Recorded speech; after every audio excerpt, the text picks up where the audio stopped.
Labochilar, diqqat qilinglar. Mana shu kasal hamma mashina labolarda uchraydigan kasal. Bu narsa asosan amortizatordan bo'ladi. Buni zavodskoy amortizator bo'ladi, ingichka bo'ladi. Buni ishlashi 300 kg, 350 kg ga mo'ljallangan ingichka o'qli bo'ladi.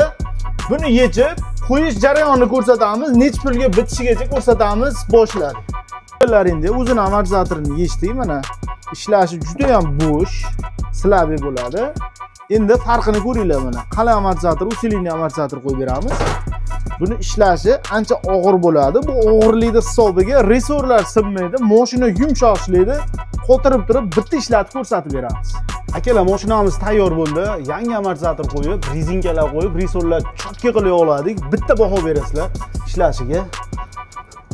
Bitta yumshoq holatda, mana hech qanday ovozlar yo'q. Mashinani orqasi otmaydi, yumshoq ishlaydi. Hech qanday g'ichirlash ovozlari ham yo'q bo'ladi. Nech pul ketdi desalaring, polni zapchasi bilan, xizmati bilan 450 ming so'mga bitadi. Kimga qiziq bo'lsa, pastda nomerlar qoldiramiz. Labochi va damaschilarga videoni jo'natib qo'yamiz.